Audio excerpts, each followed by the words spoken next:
Welcome everyone to History Gone Wilder, part of Half History Will Travel. I'm your host, the Wilder historian, Dr. Lucas Wilder, and last time, Sheridan took charge of the Army of the Potomac's cavalry, delivering a devastating blow to the Confederacy by mortally wounding Jeb Stuart in the Battle of Yellow Tavern. Now he heads to the Shenandoah Valley to eliminate the Confederate army there, under the command of Jubal Early. If you like what I do, please consider subscribing to the channel if you haven't done so already, join the Patreon page, and purchase something from one of my online stores. Every little bit helps. Thank you.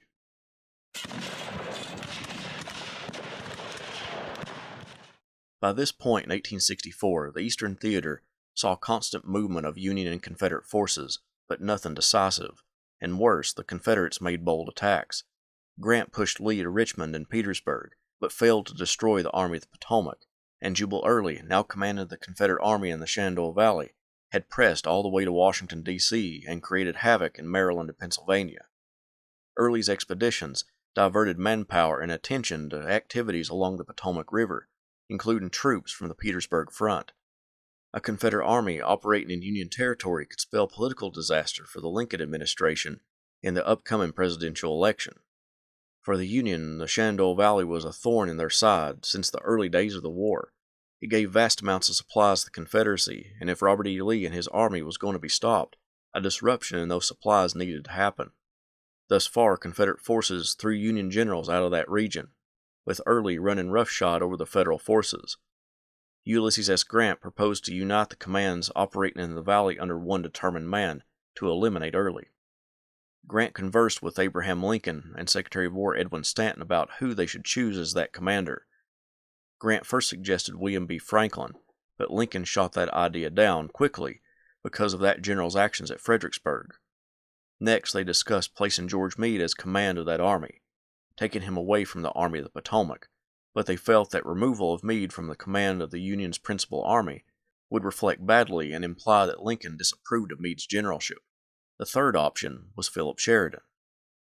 At first, Lincoln and Stanton believed Sheridan too young at 33, so they wanted David Hunter, an old general and someone already familiar with the valley, to share command.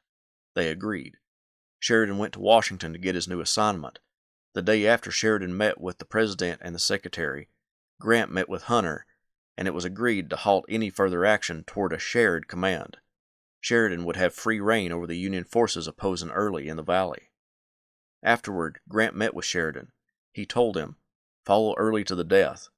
He added that all grains and livestock and other supplies that could aid the Army of Northern Virginia should be taken or destroyed to prevent it from getting into rebel hands. Grant told Sheridan to spare civilian houses, but tell them to expect raids like this until Confederate armies would no longer want to come into the valley for sustenance. Sheridan now commanded an army of 40,000 men to rid the valley of Confederate forces and foodstuffs. Along with this army, a young man joined Sheridan's staff. His name was John Meigs, the son of the Union Quartermaster General Montgomery Meigs.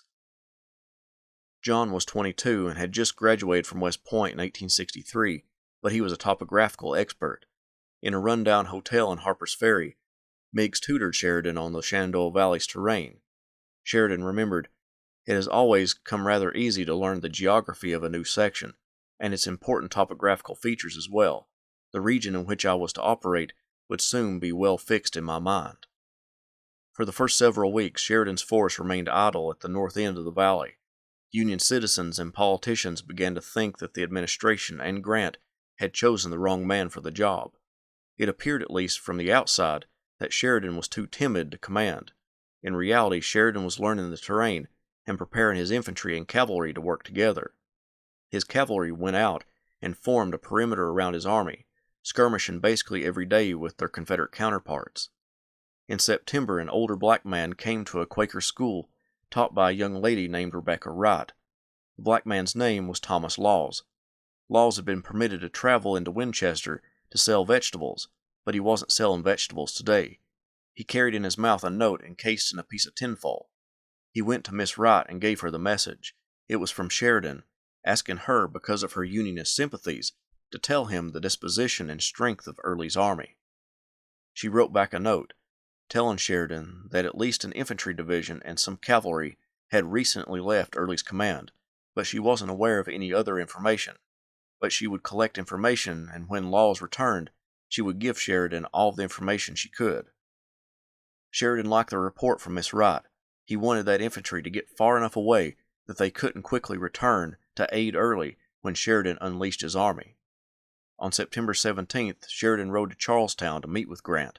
The two men talked about Sheridan's plan to send Early out of the valley.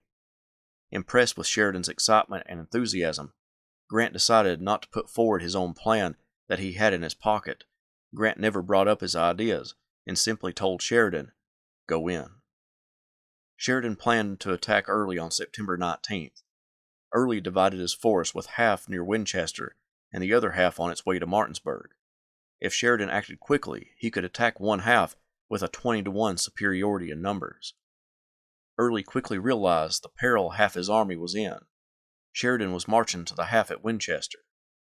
Sheridan hoped to use two of his corps to break the Confederate line and slam the door of retreat closed with a third.